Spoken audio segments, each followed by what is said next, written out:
hello. We're running a little bit late, so I will get started soonish. Maybe right now. I'll just talk really loud so networking people are forced to sit down. Hello. So my name is Clayton Roche. I'm the community lead at UMA. I'm curious here if there's anyone in the room that is like also a community manager in a DAO or kind of plays that sort of role. I can't actually see people. I see 1, 2, 3, 4, 5. Awesome. Can people hear me okay? Cool. So one topic I'm going to focus on here is on intrinsic versus extrinsic motivation. Intrinsic motivation, I think people basically understand. It's doing something because it's rewarding for its own purpose.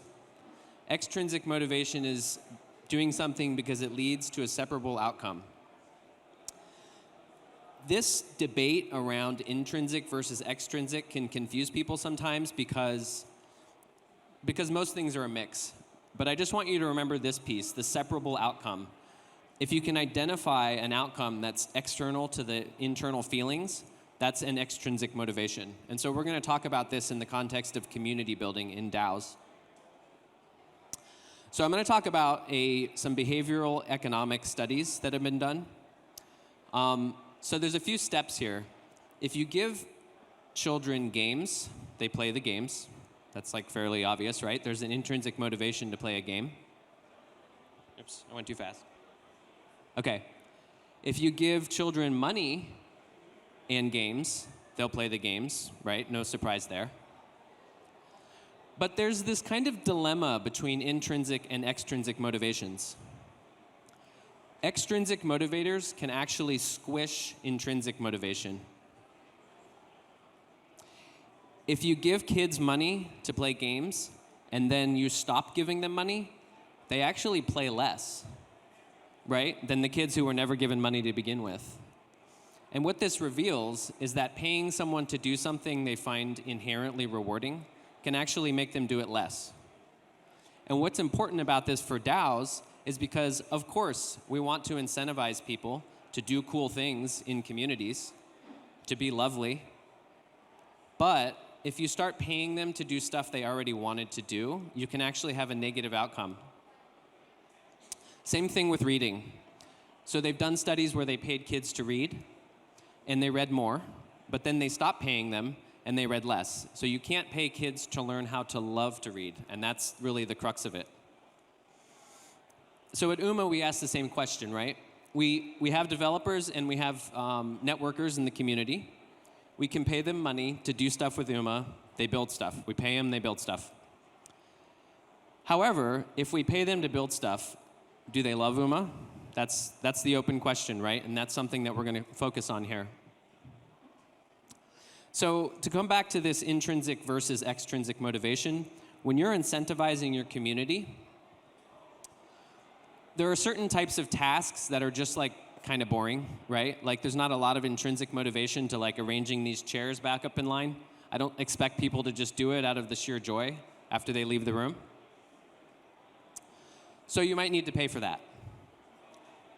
However, some things are just fun right away. If you go into a Discord and you incentivize people to be friendly, like maybe that'll work, but it's also like kind of weird, right? People might just want to be friendly because they want to be a nice person. What's cool though is that something that's dull and challenging can actually become fun when you're skilled at it. And so like we saw this in UMA with governance proposals, for example. It was difficult and challenging and sometimes a little bit boring. But after people had done a few of them, they became subject matter experts.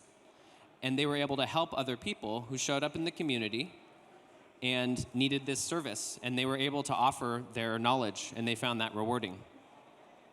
So you become this person that that's uniquely capable of helping others. This is a quote from Adam Smith that I've always liked. Man actually desires not only to be loved, but to be lovely. So I want to ask the audience here, if someone in the community is freely helpful, maybe they share links or they tell someone how to set up their wallet, Is that because of intrinsic motivation or extrinsic motivation? So people who think it's intrinsic, raise your hand. Okay, how about extrinsic? Extrinsic motivation.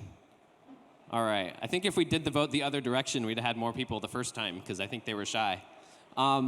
It's a mix, right? It's a bit of a mix. And you'd have to look into their heads to know exactly, you know? Are they there because they think they're going to get an Olympus airdrop because they're in the Discord? Or are they there because they want to be a helpful person and build the future of finance?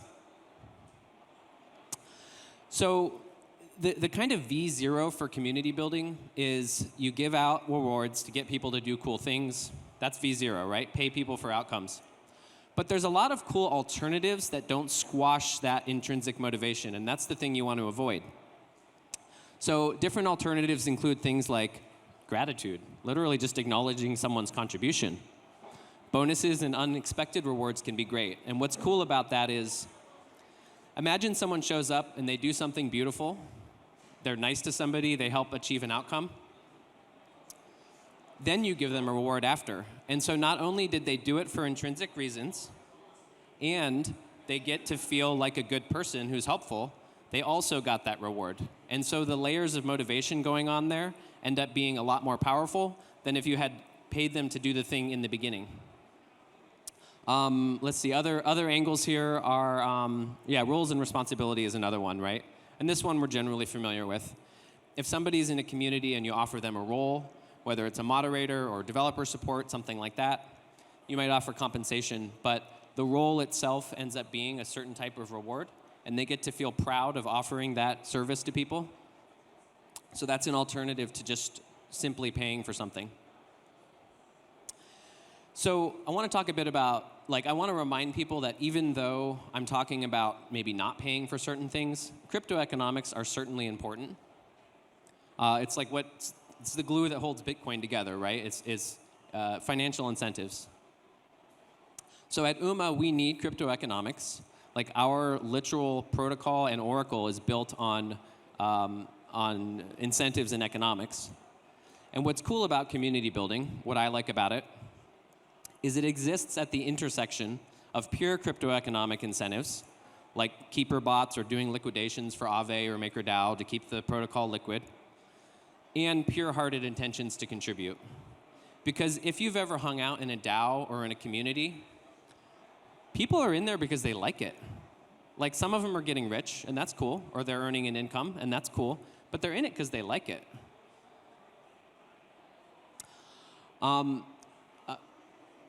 This quote stood out to me.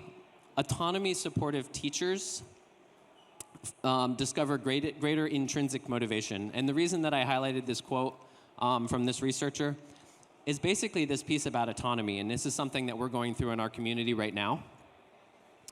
We have a group of superhumans, they're called, and they are sort of wrestling for greater autonomy right now. And I'm just seeing it firsthand that when you give a group of people, you sort of trust them with something. You trust them with the responsibility to control outcomes and to control the way it goes.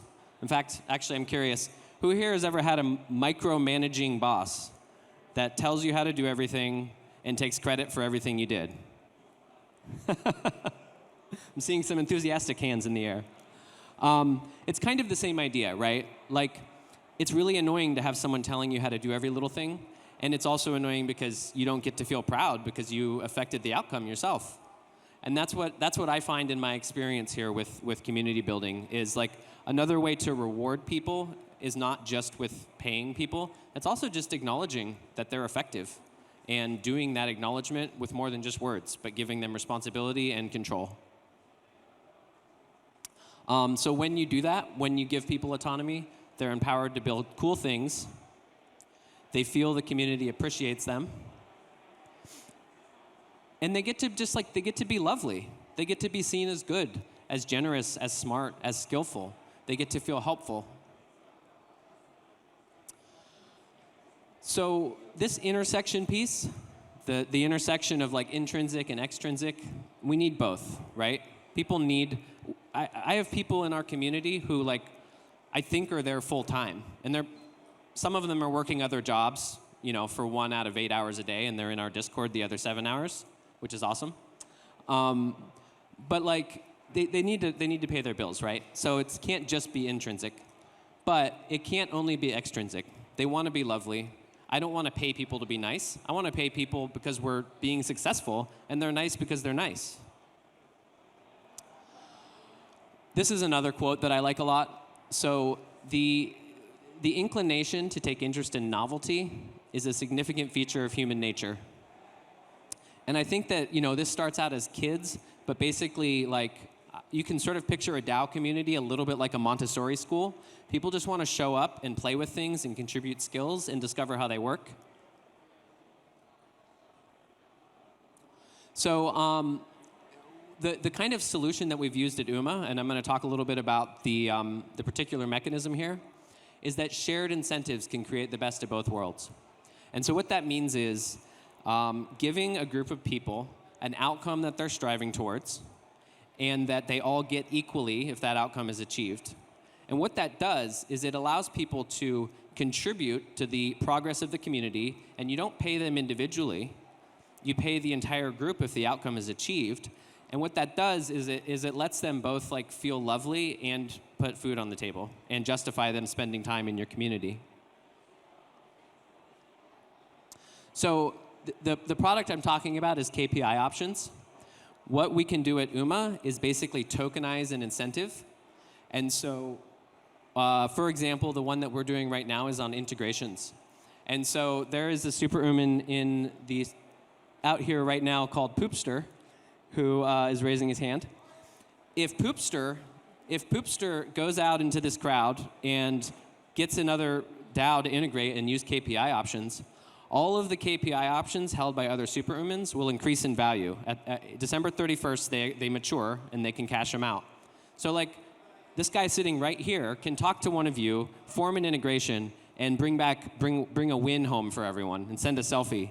And I just think that's pretty cool. I think it's a neat design, and it does this cool job at straddling this intrinsic extrinsic problem.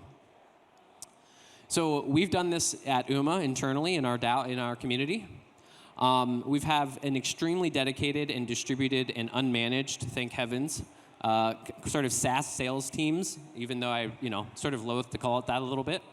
The part that I really love here is like the people like each other, and they take care of each other, and concern about mental health and spicy Cheeto airdrops, and caring about the upskilling. So like what we see in our community a lot is people helping others make better content or make better products.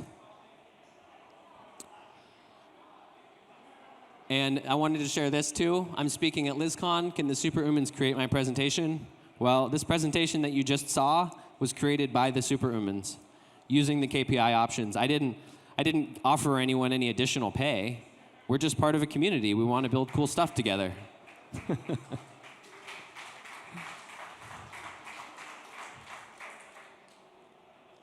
So this is my closing slide. I'll leave it open for a couple questions. Rewards are neither good nor bad. There's just good and bad uses of them.